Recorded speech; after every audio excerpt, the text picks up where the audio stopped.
औंढा जमीन घोटाळा प्रकरणी शीतल तेजवानीला काल अटक करण्यात आली होती आणि आज शीतल तेजवानी जी आहे तिला कोर्टात सुद्धा हजर केला जाणार आहे।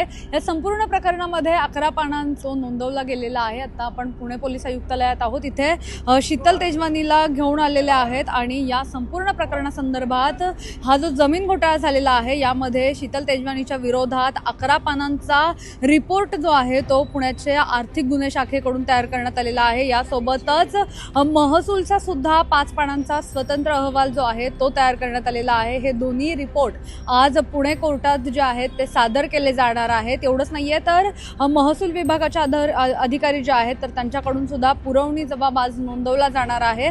शीतल तेजवानी ही आपण बघितलं तर हिच्यावर 2 गुन्हे दाखल आहेत। त्यामध्ये एक गुन्हा जो आहे तो बावधन पोलीस स्टेशनमध्ये आहे तर एक दुसरा गुन्हा जो आहे तो खडक पोलीस स्टेशनमध्ये दाखल करण्यात आलेला आहे। आणि या संपूर्ण प्रकरणासंदर्भात शीतल तेजवानी असेल त्यासोबतच दिग्विजय पाटील असेल आणि एक जण आहेत त्यांच्या विरोधात गुन्हा दाखल करण्यात आला होता आणि याच संदर्भात आता 2 वेळा शीतल तेजवानीची चौकशी करण्यात आली होती आणि जेव्हा आता मुख्य आरोपी म्हणून ती या चौकशीमध्ये आढळले असल्याने तिला काल अटक करण्यात आलेली आहे। आता पुन्हा एकदा काल तिचं मेडिकल झाल्यानंतर तिला पुण्यातील CP ऑफिसमध्ये आणण्यात आलं होतं आणि काल रात्री फरासखाना इथे असणाऱ्या लॉकअपमध्ये ठेवल्यानंतर आता पुन्हा एकदा शीतल तेजवानीला पुणे पोलीस आयुक्तालयात हजर करण्यात आलेलं आहे।